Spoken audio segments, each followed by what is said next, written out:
Now let's begin. The December wind cut through Craig Farmer's jacket as he stepped out of the hospital's staff entrance 3 hours before his shift was supposed to end. He'd traded shifts with another pediatric psychologist so he could spend New Year's Eve with his son, Jeremy. At 8 years old, the kid deserved to have at least one parent present when the clock struck midnight. Craig had spent the last decade building his practice, specializing in childhood trauma and family dynamics. The irony wasn't lost on him that he could read other families like open books, but had somehow missed the warning signs in his own home. Or maybe he hadn't missed them. Maybe he'd just been too exhausted, too willing to keep the peace, too focused on being the provider, while Chelsea and her family slowly poisoned everything he'd built. He'd met Chelsea Mackey 12 years ago at a hospital fundraiser. She'd been beautiful, charming, the kind of woman who could light up a room with her smile. Her family had old money, not billionaire money, but enough that they'd never worked a real job. Her mother Trudy ran a local charity foundation that seemed to exist primarily to give the Mackey family tax write-offs and photo opportunities. Chelsea's older brother Dennis managed the family's real estate holdings with the kind of casual incompetence that only generational wealth could sustain. Her younger sister Stacy divided her time between yoga retreats and online boutiques that hemorrhaged money. The marriage had been good at first, but after Jeremy was born, something shifted. Chelsea started spending more time at her family's estate, a sprawling property in the wealthy suburb of Millbrook Heights. Craig would come home from 12-hour shifts to find his son with a nanny while Chelsea attended another Mackey family dinner. When he objected, she'd accuse him of being controlling, of not understanding that family was important. The real change came 2 years ago when Trudy convinced Chelsea to join the foundation's board. Suddenly Craig wasn't just the working-class husband anymore. He was the embarrassment. The child psychologist who worked with damaged kids instead of building something profitable.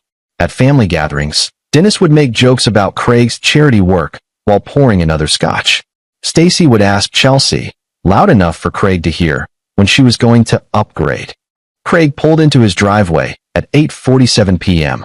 The house was dark except for the lights blazing in the great room. The formal living space Chelsea had insisted they build onto their modest colonial because Jeremy needs to learn to appreciate quality. Through the front window, he could see movement, hear laughter. That's when he saw his son. Jeremy stood in the front yard, barefoot in the snow, wearing only his thin pajamas. In his small hands, he held a piece of cardboard with words written in Chelsea's distinctive handwriting. I don't deserve to celebrate. Craig's training kicked in before his rage could. He moved quickly, scooping Jeremy into his arms. The boy's feet were ice cold, his lips starting to turn blue. Craig could see tear tracks on his face, frozen against his cheeks. Dad, Jeremy's voice was small, confused. I thought you weren't coming home until late. I traded shifts, buddy. I wanted to be here for New Year's. Craig carried him toward the front door, his jaw clenched so tight it ached. How long have you been out here? Since 7. Mom said I ruined Christmas, so I don't get to celebrate anymore. She said I need to learn there are consequences. Jeremy's words came out matter of fact, like he was reciting a lesson he'd been taught to accept. Through the window, Craig could see them now. Chelsea, Trudy, Dennis, and Stacy, all dressed in formal attire, champagne flutes in hand. They were standing around the fireplace, laughing at something on Chelsea's phone. She was holding it up, showing the screen to her family. They were watching Jeremy. They were watching his son freeze outside and laughing about it. Chelsea was filming it. Craig's hands didn't shake as he opened the front door. His voice didn't rise. A decade of de-escalating crisis situations with traumatized families had taught him that the quietest voices often carried the most weight. The door swung open. The Mackey family turned, their laughter dying in their throats. Chelsea's face went from amusement to shock to something like fear in the span of a heartbeat. Craig. She lowered her phone quickly. What are you doing home? Your shift. What did he do? Craig's voice was calm. He stood in the doorway, Jeremy still in his arms, the boy's frozen feet visible to everyone in the room. He threw a tantrum at Christmas dinner. Trudy said, her tone defensive but trying for authoritative. Completely embarrassed Chelsea in front of the Vanderbilts. We're teaching him that actions have consequences. By putting him outside in 20-degree weather? Barefoot. We were monitoring him through the window, Dennis said, gesturing with his scotch glass. Don't be so dramatic. My father did the same thing to me, and I turned out fine. Craig looked at Dennis, the 42-year-old man who'd never held a real job, who drove drunk and called his lawyers, who'd been through 3 marriages because he couldn't stop sleeping with his staff. Did you? Stacy stepped forward. Craig, you're being hysterical. Chelsea is his mother. She has a right to discipline. I'm calling Child Protective Services. 5 words. Spoken in that same calm, professional tone Craig used in his practice. 5 words that made Chelsea's champagne flute slip from her fingers and shatter on the hardwood floor. 5 words that turned Trudy's face the color of old snow. 5 words that made Dennis actually set down his drink. You wouldn't dare, Chelsea whispered. I'm his mother. Craig looked at his wife, really looked at her, and saw a stranger. Someone who could watch their child suffer for entertainment. Someone who'd been so consumed by her family's toxicity that she'd become something cruel. Watch me. He turned and carried Jeremy upstairs to pack a bag. Behind him, Chelsea's voice rose in panic. Craig, wait.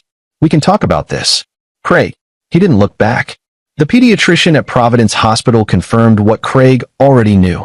Early-stage frostbite on 3 toes, mild hypothermia, and significant psychological distress. Dr. Scott Levine had been Craig's friend since medical school, and his face had gone hard when Craig explained what happened. This is reportable, Scott said quietly, typing notes into his computer. Even if you weren't planning to report it, I'm mandated to. I know. I'm filing my own report in the morning. Scott looked up from his computer. Chelsea's family has a lot of pull in this town. The Mackey Foundation sponsors half the charity events around here. Are you prepared for what's coming? Craig thought about his son, shivering under heated blankets in the examination room. About the video on Chelsea's phone. About years of subtle and not-so-subtle cruelty he'd excused or ignored because he'd been too focused on keeping his family together. I've been preparing for this longer than I realized, Craig said. I just didn't want to see it. Jeremy was released 2 hours later with instructions for warming his feet and a prescription for anxiety medication that Craig had no intention of filling. Not yet. Not until they processed what happened through proper therapy with someone who wasn't his father. They didn't go home. Craig drove to a hotel on the other side of town, checked in under his own name, and let Jeremy pick which movie to watch on the TV while they waited for room service. The kid chose a superhero movie and fell asleep halfway through. His small body finally relaxed against Craig's side. Craig's phone started ringing at 11:47 p.m. Chelsea. He declined the call. It rang again immediately. Declined. Again. Again. By midnight, he declined 17 calls.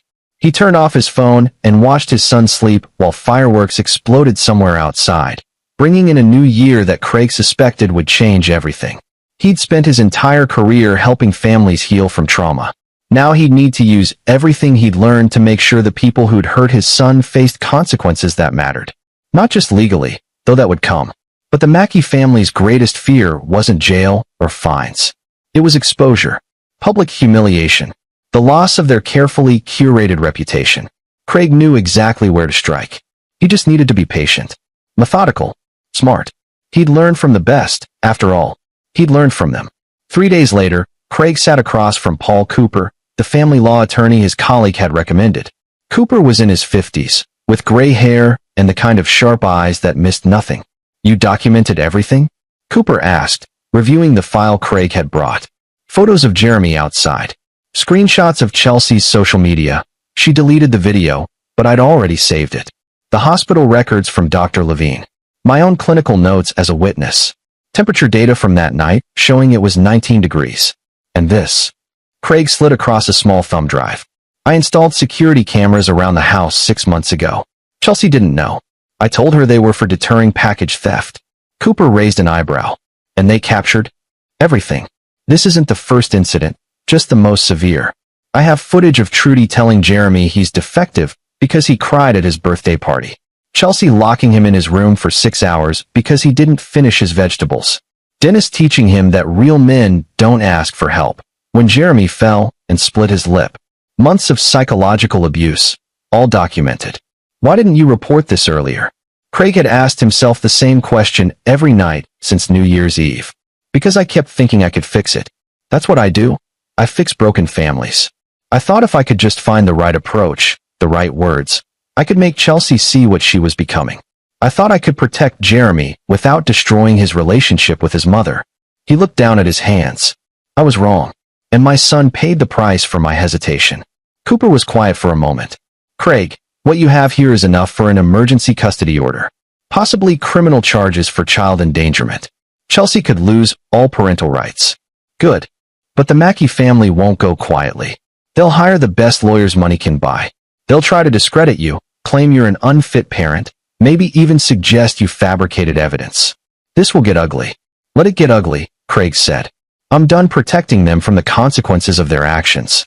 Cooper smiled, a thin, sharp smile that told Craig he'd chosen the right attorney. Then let's bury them. The emergency custody hearing was scheduled for the following week. In the meantime, Craig had a restraining order keeping Chelsea and her family away from Jeremy. His phone showed 63 missed calls from various Mackey family members. He hadn't answered a single one. Craig spent the next 4 days establishing a routine with Jeremy. The boy needed stability, predictability, safety, all the things his home had lacked. They rented a small apartment in a different school district, enrolled Jeremy in a new school where the Mackey name carried no weight, and started seeing Dr. Amanda Keith, a child therapist Craig trusted. What Craig didn't tell anyone, not even Cooper, was that he'd been planning his exit strategy for 8 months. Not consciously, perhaps, but his clinical mind had been documenting, categorizing, building a case file, without him fully acknowledging what he was doing. The security cameras weren't really for package theft. The detailed journal he kept of family interactions wasn't just professional habit. The separate bank account he'd opened, the copies of all important documents stored in a safe deposit box, the consultation with a family lawyer for a patient situation. It had all been preparation. He'd known, on some level, that this moment would come. He just hadn't expected it to be so brutal. On the 4th day, his brother called. Craig had been expecting this. You need to answer Chelsea's calls, Tom Stark said without preamble. Tom was a defense attorney in Chicago, 5 years older than Craig, with the kind of ruthless pragmatism that made him excellent at his job. She's been calling me every 6 hours, crying about how you kidnapped Jeremy. I have temporary emergency custody. That's not kidnapping. I know that. I told her that. She's not listening. Neither is her family. Tom paused. Craig, I did some research on the Mackeys. They're well connected, but not as much as they think they are.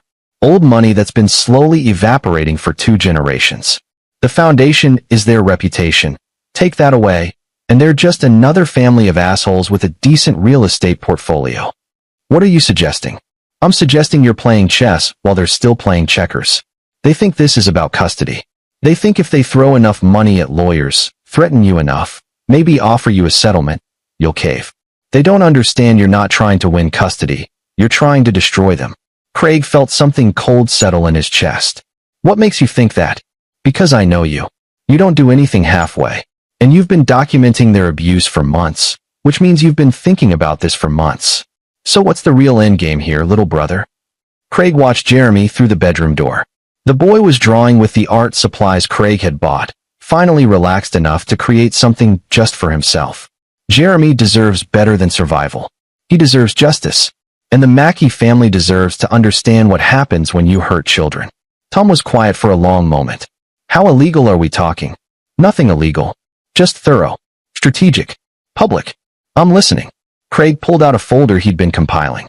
The Mackey Foundation files taxes as a 501c3. Public records. I've been analyzing their financial disclosures for the last 6 months. They're funneling money through fake vendors, paying family members exorbitant consulting fees, and claiming charitable donations they never made. It's not embezzlement, it's fraud. Tax fraud.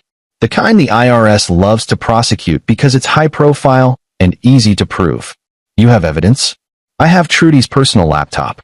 She used it for foundation business and left it at my house 3 months ago. I made a full backup before returning it. Emails, spreadsheets, invoices, everything. Tom whistled low. That's borderline illegal seizure of evidence. I'm not a law enforcement officer. I'm a concerned citizen who happened to back up a laptop before returning it to its owner. If that backup happens to show criminal activity, I'm obligated to report it. You sneaky bastard. What else? Dennis has been driving drunk for years. I have security footage from my cameras showing him arriving at my house intoxicated at least 12 times. Dates, times, license plate numbers. I also have screenshots of text messages where he jokes about bribing cops. I can't prove the bribery, but I can prove the pattern of drunk driving and the police's failure to arrest him. That's a corruption angle. The media would love that. Stacy's boutiques are money laundering operations. I can't prove what they're laundering money for, but the financial irregularities are obvious.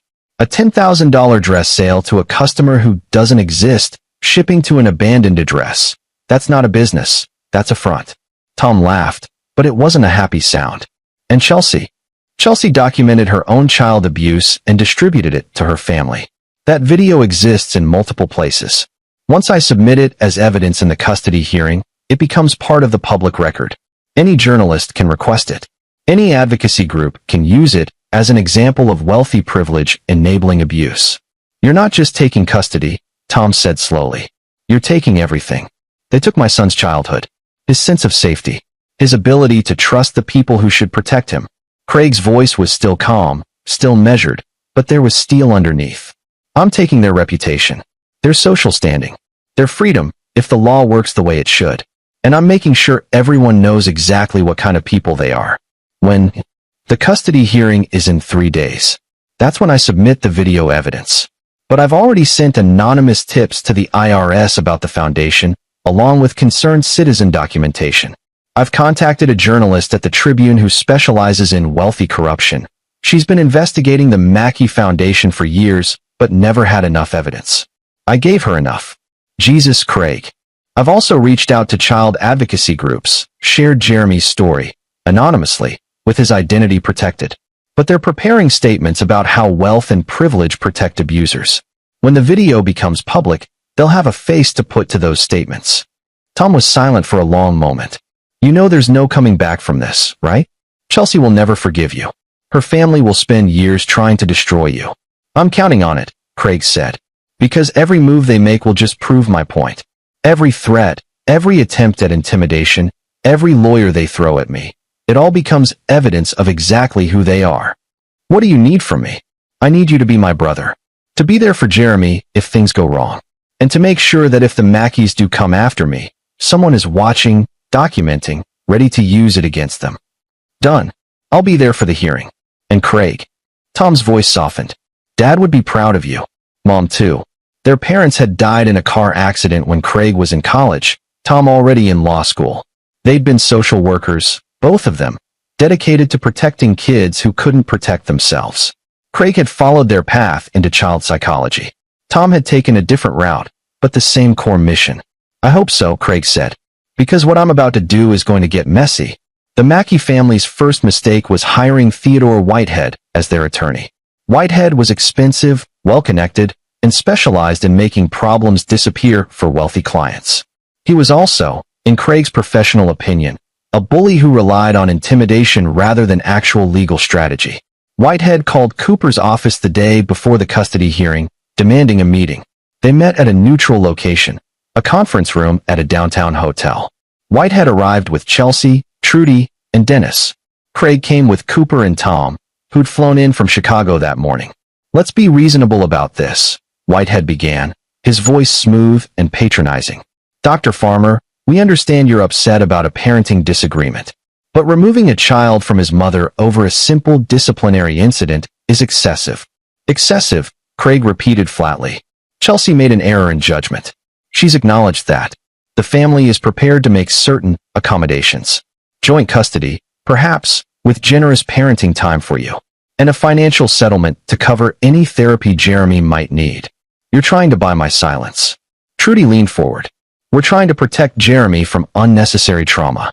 Dragging this through the courts, making it public, that's what will damage him, not one isolated incident.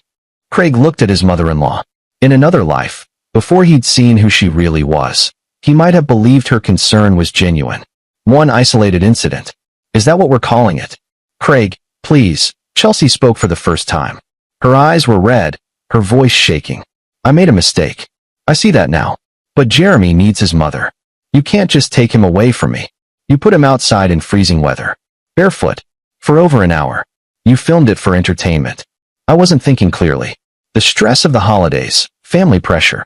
She looked at her mother, and Craig saw it. The same pattern he'd seen in his patients 100 times. Chelsea had been raised by Trudy the same way she was raising Jeremy.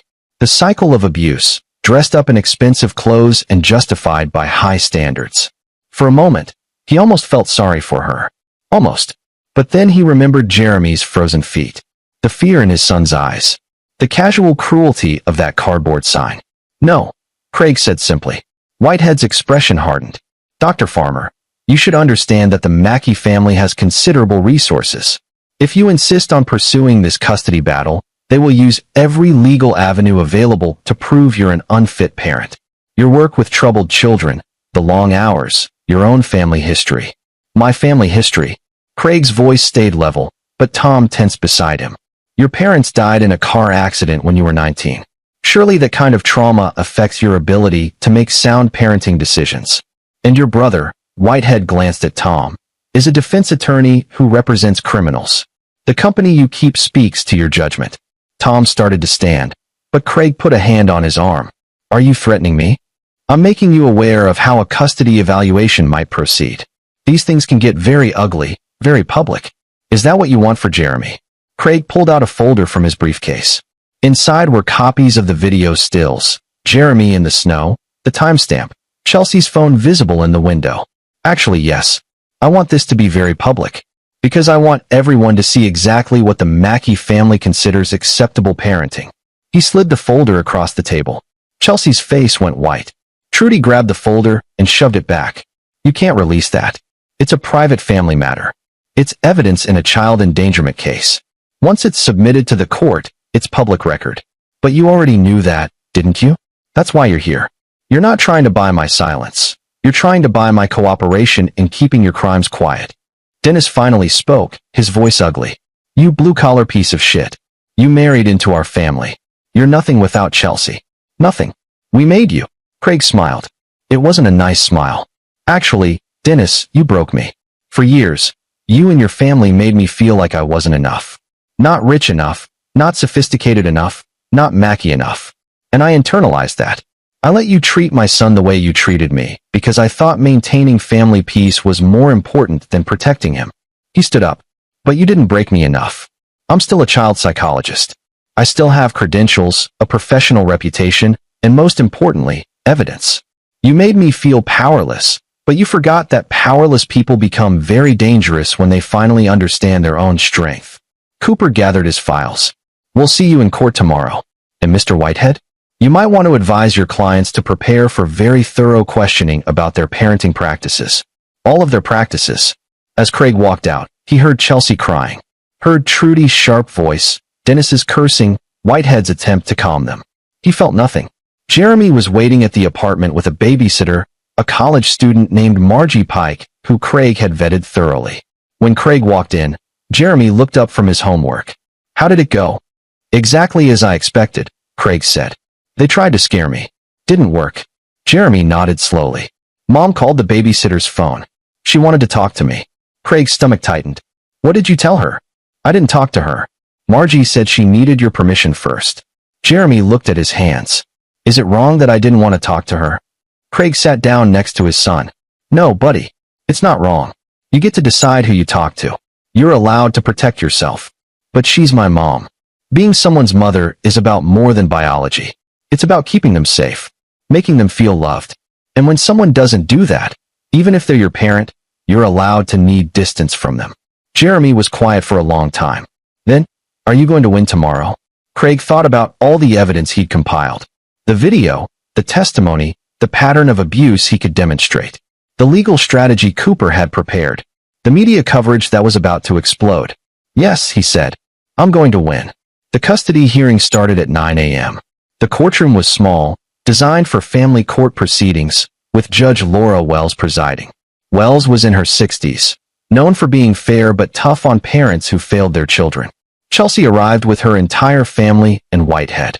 She was dressed conservatively, her hair pulled back, makeup minimal, playing the part of the concerned mother. Craig saw through it immediately, but he wondered if the judge would. Then Cooper began presenting evidence. The video played on a screen set up in the courtroom. Jeremy, 8 years old, standing barefoot in the snow. The timestamp showed 7:03 p.m., Temperature displayed in the corner, 19 degrees. The video ran for 90 seconds. Chelsea had filmed that long before her family's laughter had made her stop recording. Judge Wells watched without expression. Then she watched it again. "Mrs. Farmer," Wells said quietly, "can you explain what we just saw?" Chelsea's voice shook. "It was a disciplinary measure. Jeremy had misbehaved at Christmas, and I thought showing him consequences would help him learn. You thought putting an 8-year-old outside in freezing weather, barefoot, for over an hour was appropriate discipline? I was watching him. Through the window. If he'd looked too cold, I would have brought him inside. He has frostbite," Wells said. "According to the medical records submitted, he was 15 minutes away from serious tissue damage. You were filming him while he developed frostbite." Trudy tried to intervene. "Your Honor, if I may, our family has high standards. Sometimes children need firm guidance." "Mrs. Mackey, I'm not addressing you. I'm addressing Mrs. Farmer." Wells looked at Chelsea. "Did anyone in your family object to this punishment?" Chelsea glanced at her mother, and Craig saw it again. The fear.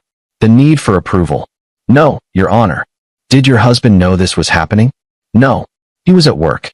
"What hospital does Dr. Farmer work at?" "Providence Hospital, where your son was treated for frostbite and hypothermia 2 hours after this video was taken." Chelsea's silence was answer enough. Cooper stood. "Your Honor, if I may, we have additional evidence of a pattern of psychological abuse." He began presenting the security footage. Trudy telling Jeremy he was defective. Chelsea locking him in his room.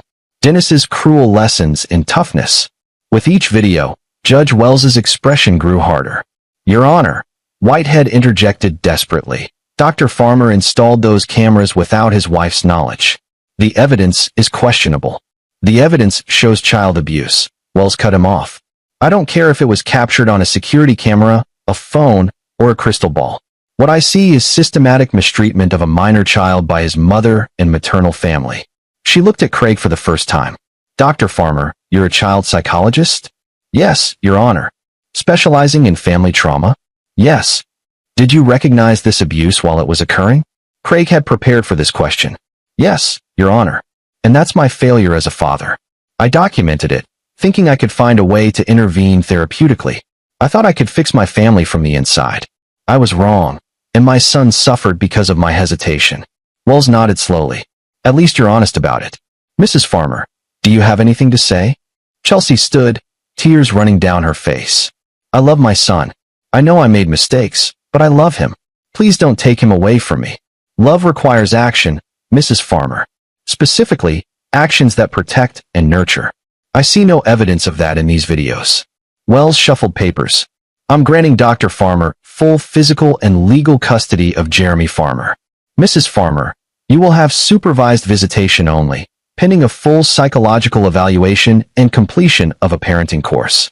Visits will be supervised by a court-appointed monitor, not family members." Chelsea collapsed into her seat, sobbing. Trudy stood, face red. "This is outrageous. You can't. Mrs. Mackey, sit down, or I will have you removed from my courtroom." Wells's voice cracked like a whip. "And I suggest you and your family examine your own behavior very carefully, because I'm also ordering a CPS investigation into your treatment of your grandson. If they find evidence of abuse that rises to criminal levels, I will recommend charges." The courtroom erupted. Dennis was shouting. Whitehead was trying to calm everyone down. Chelsea was sobbing, and Trudy looked like she might physically attack the judge. Craig felt Tom's hand on his shoulder. Felt Cooper's satisfied smile. Felt the weight of 8 months of planning finally paying off. But he felt something else too. A cold, hard satisfaction that terrified him a little. Because this wasn't just about protecting Jeremy anymore. This was about making them pay. And he'd only just begun. The video hit the media 3 hours after the hearing concluded. Craig didn't leak it himself. The court records were public, and the Tribune journalist he'd contacted, Diana Cummings, had been waiting for exactly this. Her article ran online at 6 p.m., Mackey Foundation family under investigation. Child abuse video shocks community. By 8 p.m., it had gone viral. By 10 p.m., the Mackey Foundation's board had called an emergency meeting. By midnight, Trudy Mackey had stepped down as president, and 3 board members had resigned. Craig watched it all unfold from his apartment, while Jeremy slept in the bedroom. His phone buzzed constantly. Friends, colleagues, former patients expressing support. The Mackey family's phones, he imagined, were buzzing too. But not with support. Tom called at 12:30 a.m. Have you seen Twitter? No. Hashtag Mackey abuse is trending. People are digging up everything. The foundation's financial irregularities. Dennis's DUIs that mysteriously disappeared. Stacy's boutiques that don't actually sell anything. They're being absolutely destroyed. Good. Craig, I mean really destroyed. There are calls for criminal investigations. The IRS released a statement saying they're reviewing information provided by concerned citizens. That was you, wasn't it? I provided information. What they do with it is their choice. Tom laughed. You're scary when you want to be, you know that? I learned from watching people hurt kids for a decade. I learned what works, what doesn't, and what makes abusers panic. Craig watched the news coverage on his laptop. They're used to money protecting them. They're not used to public accountability. What's the next move? I wait. I let the systems I've set in motion do their work.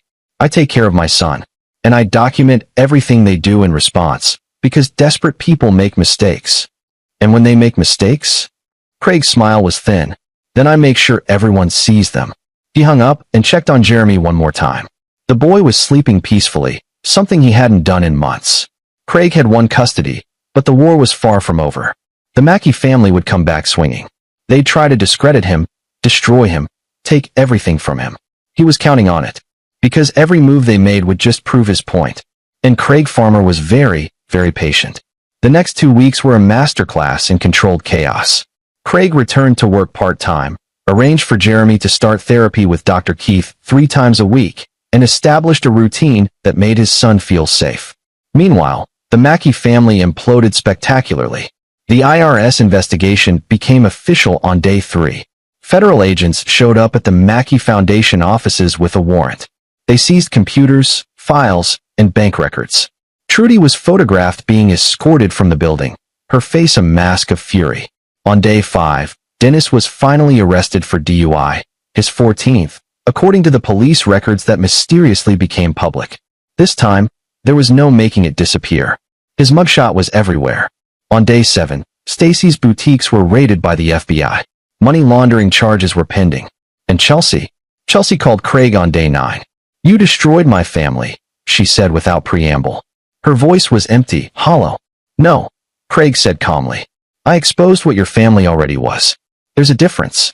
Jeremy is my son. I have rights. You had rights. You forfeited them when you tortured him for entertainment. It wasn't torture. It was discipline.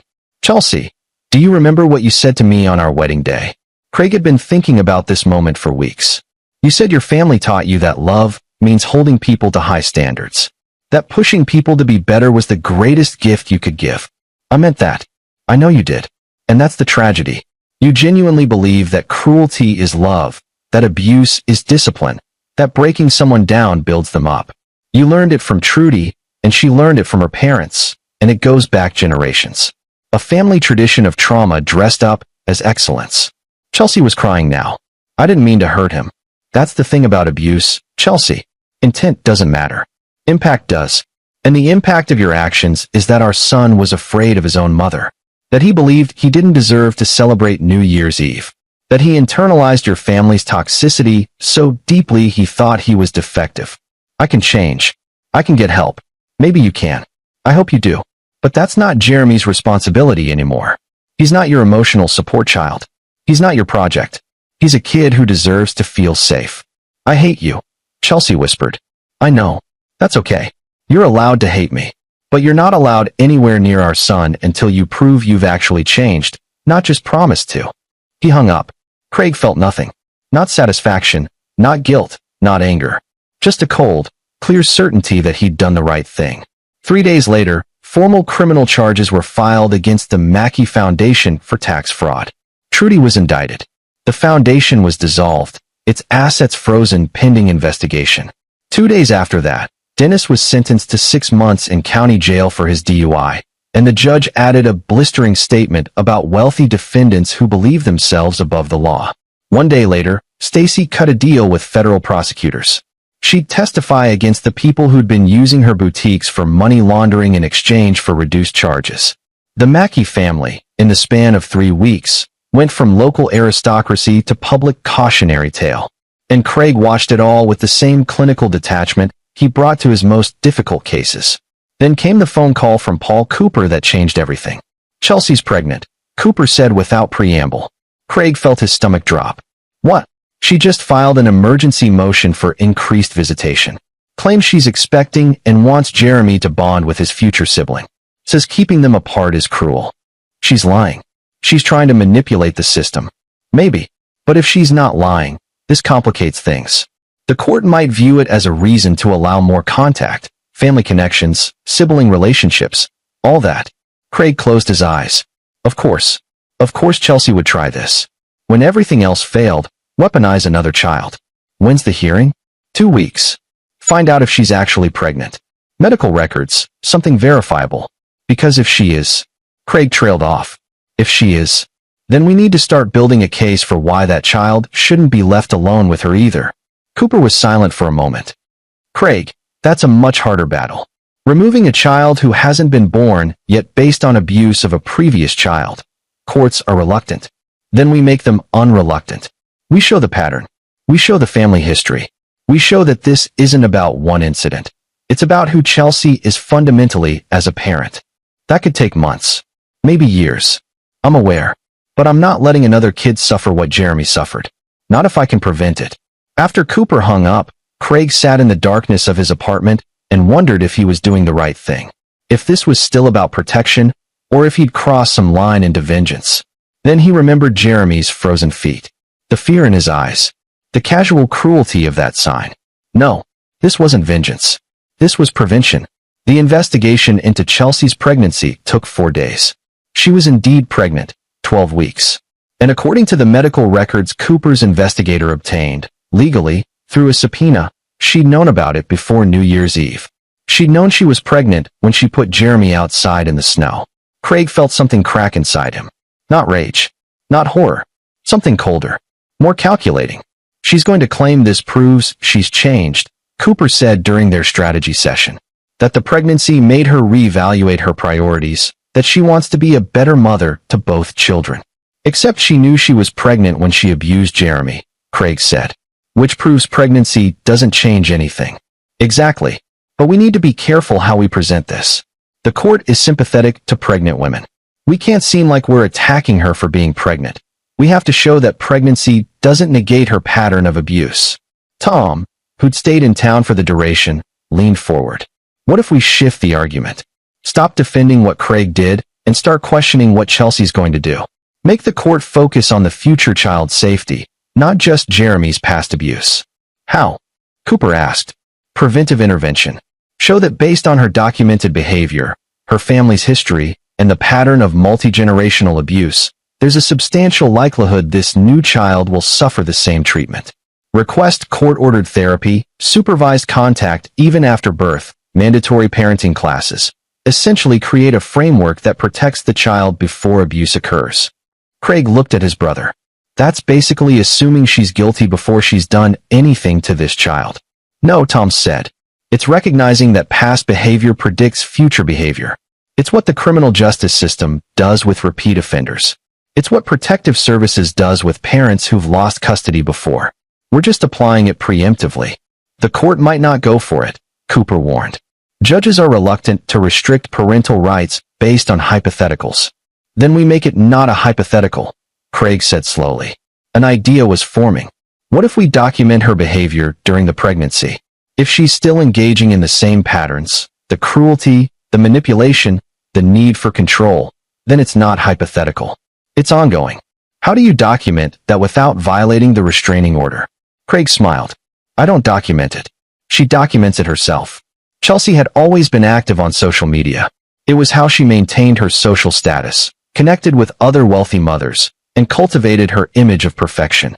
Craig set up monitoring software, completely legal, as he was checking publicly available posts. And he waited. He didn't have to wait long. 3 days after the pregnancy became public, Chelsea posted, "So blessed to be expecting. This little miracle has already taught me so much about love and patience. Can't wait to give them the perfect life they deserve. 2 hearts, #baby number 2, #blessed mommy, #second chances." The post had hundreds of likes. Supportive comments. Friends congratulating her. But Craig saw something else in that post. Perfect life they deserve. The same language she'd used about Jeremy when he was born. The same impossible standards. The same setup for failure. He kept monitoring. A week later, nursery planning. Only the best for my little one.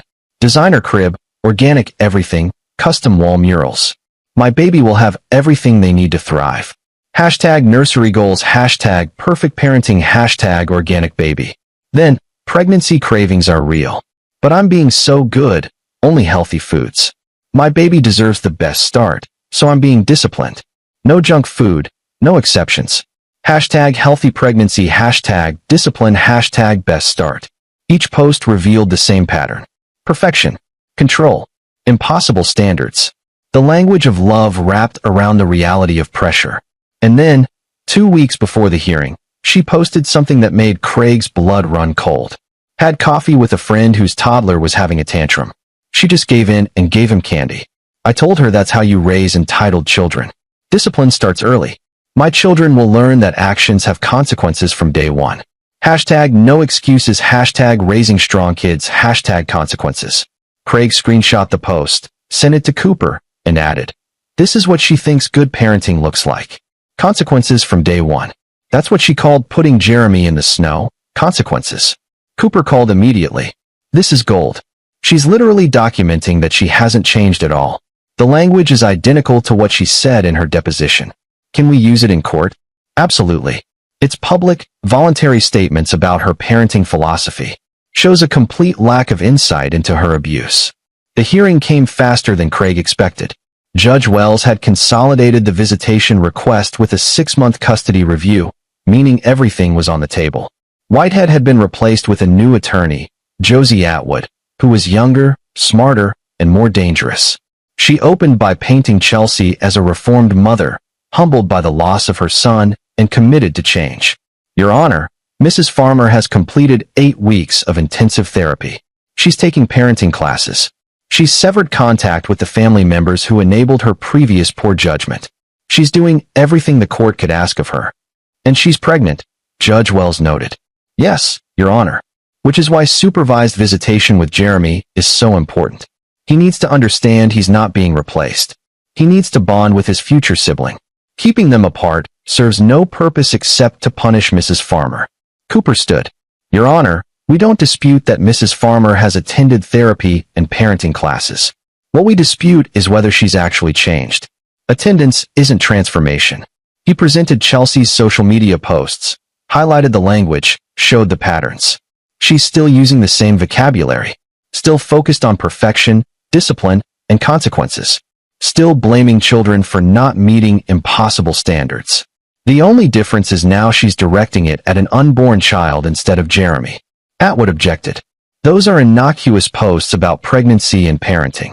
You're reading malice into normal maternal planning. Normal. Cooper pulled up the post about consequences from day one. This was posted 3 weeks ago, Your Honor. My children will learn that actions have consequences from day one. That's the same logic she used to justify putting Jeremy outside in freezing weather. She's literally announcing that she plans to parent this child the same way she parented Jeremy. Judge Wells read the post carefully. Mrs. Atwood, has your client undergone a psychological evaluation as ordered? Yes, Your Honor.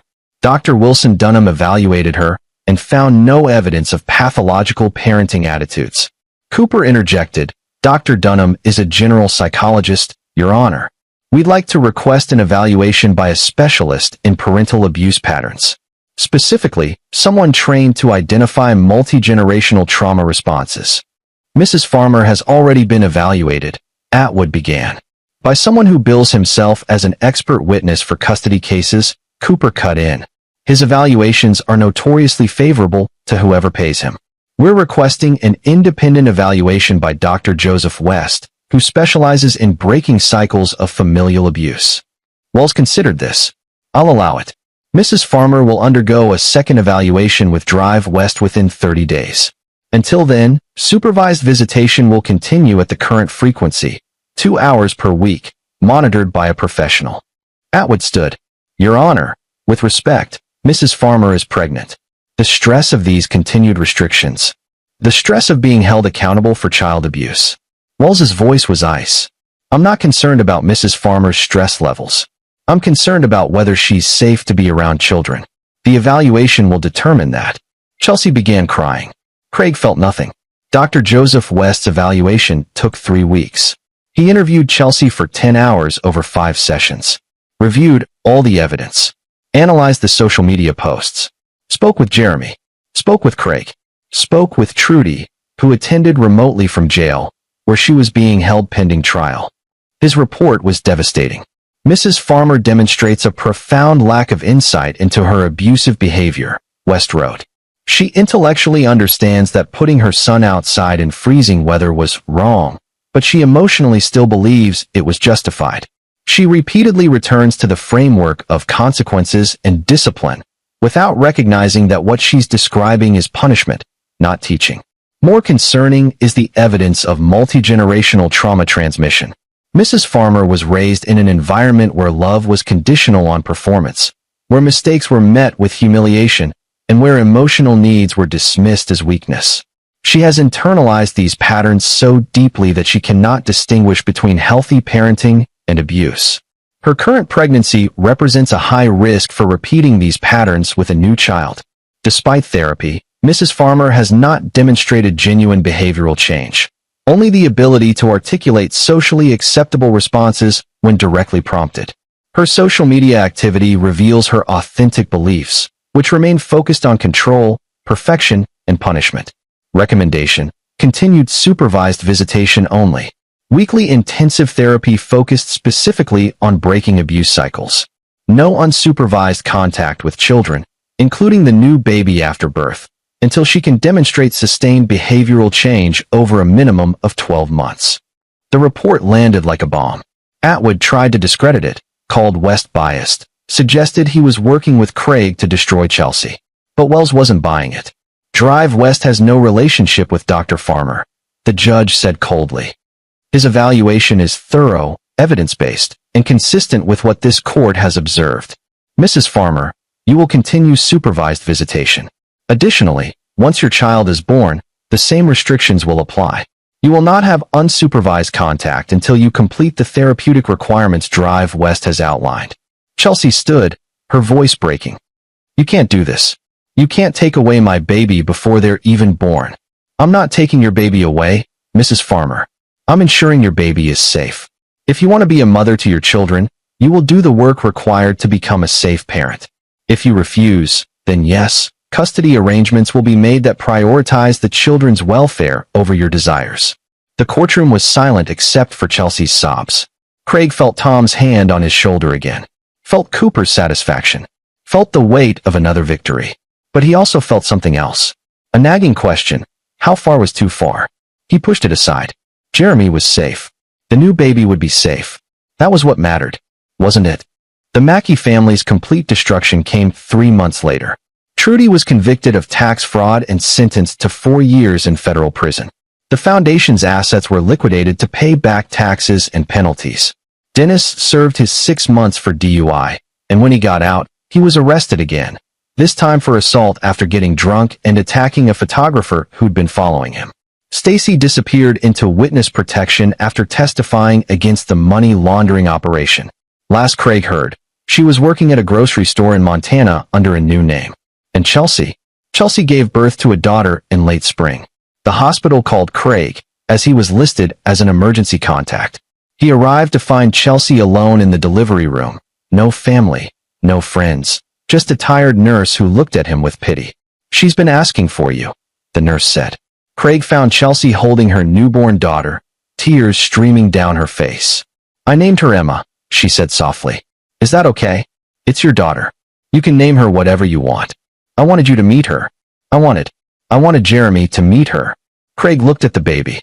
She was tiny, perfect, completely unaware of the chaos she'd been born into. Chelsea, you know the court order. I can't bring Jeremy here without approval, and you can't have unsupervised contact with Emma either. I know. But Craig. Chelsea looked up at him, and for the first time in years, he saw genuine vulnerability. Not manipulation. Not performance.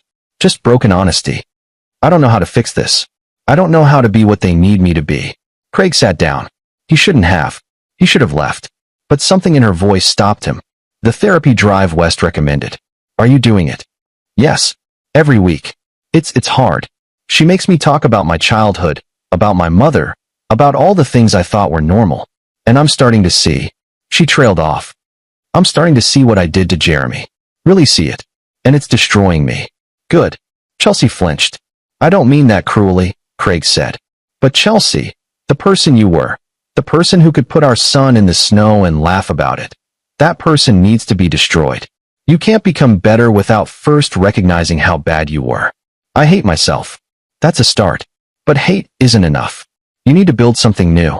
Actually change, not just perform change. I don't know if I can. Then Emma goes into foster care the moment you take her home. Because I won't let you do to her what you did to Jeremy. Chelsea was quiet for a long time, just holding her daughter. Then, you won. You destroyed my family, took my son, ruined my life. Isn't that enough? Craig thought about it. Really thought about it. Was it enough? He'd set out to protect Jeremy and expose the Mackey family. He'd done both. Trudy was in prison. Dennis was facing more charges. Stacy was gone. Chelsea had lost everything. But had it been about justice? Or had it become about revenge somewhere along the way? I didn't destroy your family, Craig said finally. Your family destroyed itself. I just made sure everyone could see it.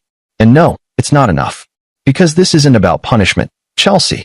It's about making sure no more kids suffer what Jeremy suffered. So what happens now? Now you do the work. Real work. Not for me, not for the court, but because Emma deserves a mother who won't hurt her. And if you can't be that mother, then you step aside and let someone else raise her who can. He stood to leave. Craig. He turned. I'm sorry, Chelsea whispered. I'm so sorry. Craig looked at his ex-wife, broken and alone with a newborn she might never raise. He felt no satisfaction in her suffering. No triumph. Just exhaustion. I believe you, he said. But sorry doesn't undo the damage. Only time and change can do that. He left her crying in the hospital room. 18 months later, Craig sat in his backyard watching Jeremy play with his new dog, a golden retriever named Max. The boy was laughing, running, completely carefree in a way Craig hadn't seen in years. Tom visited every month. Scott Levine had become Jeremy's pediatrician. Dr. Amanda Keith was slowly helping Jeremy process his trauma. And Chelsea had actually done the work. It took a year, but she'd completed Drive West's program. She'd severed all contact with what remained of her family.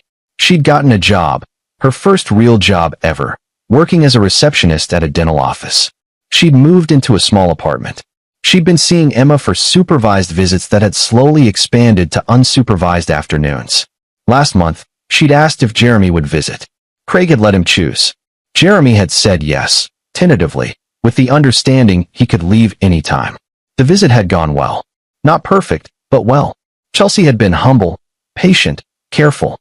She'd apologized to Jeremy, really apologized, taking full accountability. She'd let him be angry. She'd answered his questions honestly. It wasn't forgiveness. Not yet. Maybe never.